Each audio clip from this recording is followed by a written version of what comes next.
retort. I'm not worried, I'll follow reward. You pop my head open like a gun. And pop his head open like a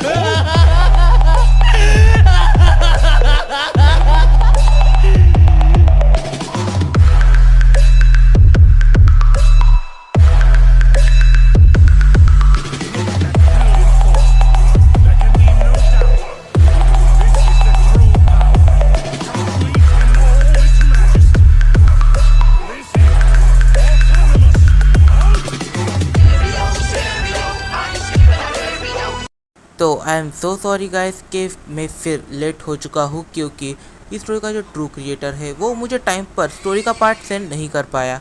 इस वजह से video को बनने में काफ़ी लंबा टाइम लग गया। असल में इस स्टोरी का क्रिएटर एक दूसरे प्रोजेक्ट के ऊपर भी काम कर रहा है और मैं भी एक दूसरे प्रोजेक्ट के ऊपर काम कर रहा था।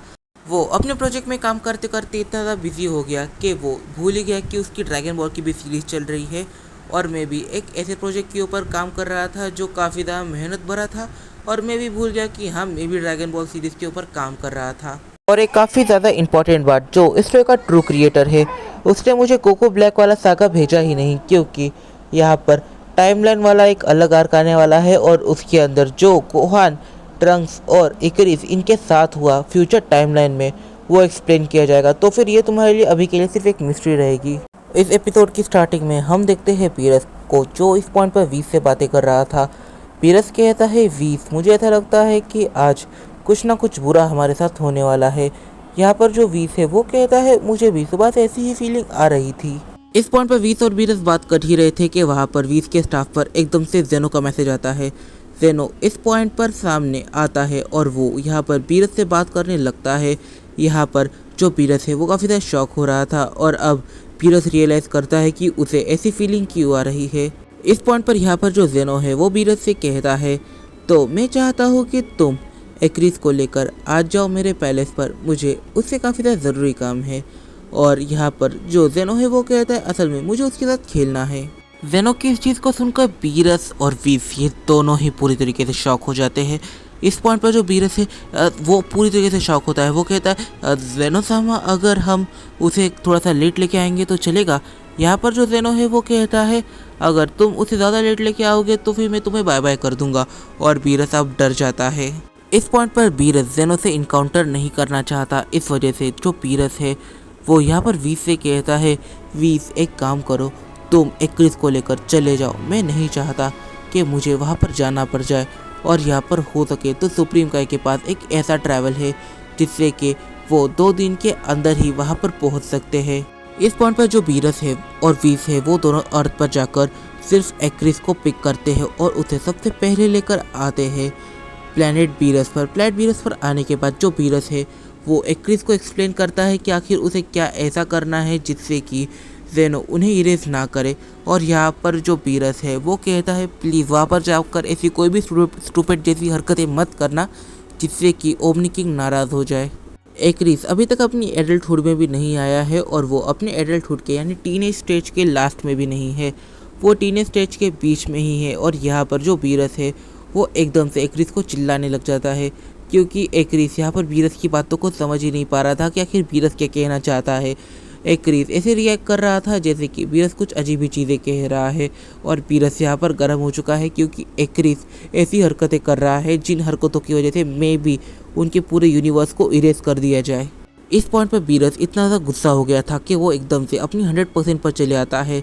वो यहाँ पर इकरिस को हकाई करना चाहता है, पर इस पॉइंट पर वो एक चीज़ भूल रहा है कि जेनो ने उसे बुलवाया है। अगर पीरस ने गलती से भी उसे हकाई कर दिया तो फिर यूनिवर्स 7 पूरी तरीके से इरेज हो जाएगा। पीरस का हाथ इस पॉइंट पर हकाई करने की पोजीशन में है, पर पीरस जानता है कि वो इसे हकाई नहीं कर सकता। इस पॉइंट पर जो पीरस है वो वीस की तरफ देखता है और कहता है, वीस, मैं जानता हूँ कि इसकी वजह से हम सभी बचने नहीं वाले, तो आखिर अब हमें क्या करना चाहिए। तो यहाँ पर जो वीस है वो कहता है, हम कुछ नहीं कर सकते माय लॉर्ड। और पीरस कहता है, तो ठीक है, तुम इसे लेकर जेनो रेल्म में चले जाओ, मैं तब तक प्लैनेट अर्थ में रहकर कुछ खाना खा लूँगा, थोड़ा सा इंजॉय कर लूँगा। ज़िंदगी के कुछ आखिरी समय में थोड़ा सा खुशी से जीना चाहूँगा। इस पॉइंट पर यहाँ पर जो इकरिस है वो इन सारी चीज़ों से परेशान हो जाता है। वो कहता है कि आखिर तुम लोग ऐसे क्यों रिएक्ट कर रहे हो, जैसे कि मैं एक चाइल्डिश कैरेक्टर हूँ, मैं जानता हूँ मुझे कब क्या करना है, कब क्या नहीं करना है। इस पॉइंट पर जो बीरस है वो कहता है तुम तो इस बारे में बात भी मत करो, तुमने टाइमलाइन के साथ खिलवाड़ करा, ऊपर से तुमने ओमनी किंग के साथ फ्रेंडशिप करी और ओमनी किंग को भी काफ़ी उटपटांग काम करने के लिए कहा था। फिर भी इस एक्रिस को लेकर निकल जाता है जेनो रेल्म और जेनो के पैलेस की तरफ। यहाँ पर जो वीस है उसकी मुलाकात काफ़ी सारे अपने एंजल ब्रदर सिस्टर से होती है और वो उन सब के साथ बात करते हुए जा रहा था। यहाँ पर सारे ही एंजल्स वहाँ पर जा रहे थे, बट फिर सारे ही एंजल्स को कॉल आता है कि अब उन्हें आने की ज़रूरत नहीं है। यहाँ पर बस वीस ही आ रहा है क्योंकि उसे वो कॉल नहीं आया है। जब वीस, सुप्रीम काय और एक्रिस ये तीनों पहुंच जाते हैं जेनो रेल्म में, तब जेनो रेल्म में सबसे पहले उनका स्वागत करते हैं खुद ग्रैंड प्रीस्ट। इस पॉइंट पर ग्रैंड प्रीस्ट कहते हैं सेन एक्रिस, तुमसे मिलकर काफ़ी अच्छा लगा। अब मैं आशा करता हूँ कि तुम्हारा जो ट्रैवल है वो इतना मुश्किल नहीं रहा होगा। इस पॉइंट पर यहाँ पर जो वीस है वो इन लोगों को दिखा रहा था कि इन्हें कहाँ पर जाना है। उनके सामने ग्रैंड प्रीस्ट होते हैं। वीस इस पॉइंट पर एक्रिस से कहता है मैं जानता हूँ कि तुम्हें न्यू फाइटर के साथ बैटल करने में काफ़ी ज़्यादा इंटरेस्ट आता है, पर उन्हें बैटल करने के लिए मत कह देना क्योंकि वो मुझसे काफ़ी ज़्यादा पावरफुल है और जहाँ पर मेरी और मेरे सारे ब्रदर सिस्टर्स की पावर ख़त्म होती है वहाँ से उनकी पावर शुरू होती है। इस पॉइंट पर यहाँ पर जो जेनो है वो यहाँ पर एक नहीं है, हम देखते हैं दो जेनो को। यहाँ पर जो एक्रिस है वो कहता है मैं अब तुम दोनों के अंदर डिफरेंस बिल्कुल भी पहचान नहीं पा रहा।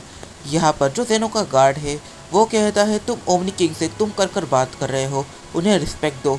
और यहाँ पर दो ओमनी किंग्स के गार्ड अटैक करने के लिए आगे बढ़ते हैं, पर जेनो का वो वेरिएंट कहता है पीछे हट जाओ वरना बाय बाय कह दूंगा।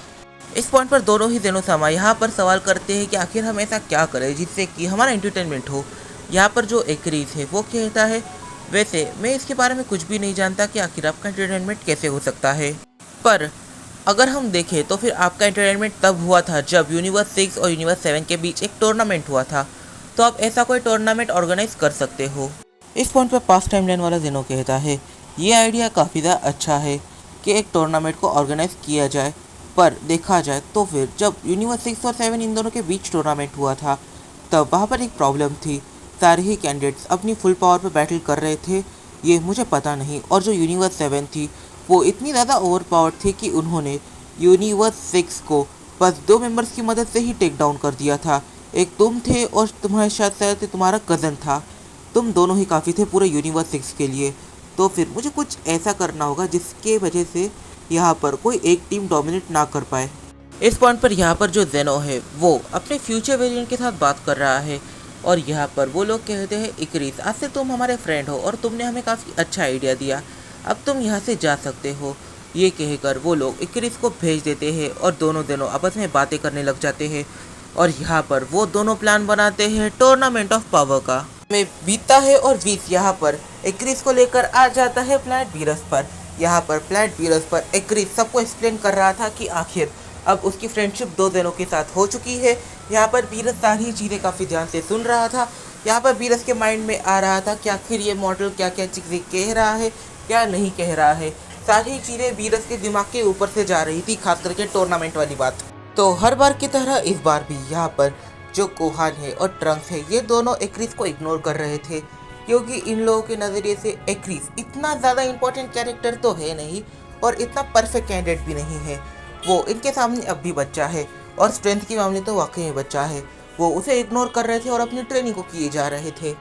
और तभी टाइम चेम्बर से 3 कैरेक्टर फिगर्स बाहर आते हैं और इस पॉइंट पर हम देखते हैं ये है गोकू, वेजिटा, ब्रोली। इन तीनों के पास पहले से काफ़ी ज़्यादा पावर आ गई है और मे बी वेजिटा और गोकू इन दोनों ने काफ़ी ज़्यादा अपग्रेड भी किया होगा और ब्रोली भी पहले से स्ट्रांग फील हो रहा था। इन तीनों की एनर्जी की पूरे प्लैनेट अर्थ पर घूम रही थी, बट एकदम से वो एनर्जी की वैनिश हो जाती है। ये तीनों अपनी एनर्जी की कर पकड़ बनाना सीख चुके हैं और अब असली खेल स्टार्ट होगा। तो आ चुका हूँ मैं तुम्हारे मजे को कुरकुरा करने के लिए। इस पॉइंट पर इस वीडियो में काफी सारा सवाल निकल के आते हैं। सबसे अच्छा यहाँ पर ये निकल के आता है, यहाँ पर गोकू, वेजिटा, ब्रोली ये तीनों आ चुके हैं फाइनली टाइम चेम्बर के बाहर। आखिर इन तीनों की स्ट्रेंथ का लेवल क्या होगा और आखिर क्या स्ट्रेंथ होगी इन तीनों की। इस पॉइंट पर इस वीडियो में काफी सारे सवाल निकल के आते हैं, तो इन सारों को जो हम जानिए अपने आने वाले कुछ वीडियो में। तब तक के लिए बाय बाय। अगर तुम्हें ये वीडियो पसंद आई है तो प्लीज प्लीज जाकर इस वीडियो को लाइक कर दो, कमेंट करना बिल्कुल मत भूलना क्योंकि तुम्हारे कमेंट से मुझे मोटिवेशन मिलती है। तो मिलते हैं अपनी अगली वीडियो, तब तक के लिए बाय बाय।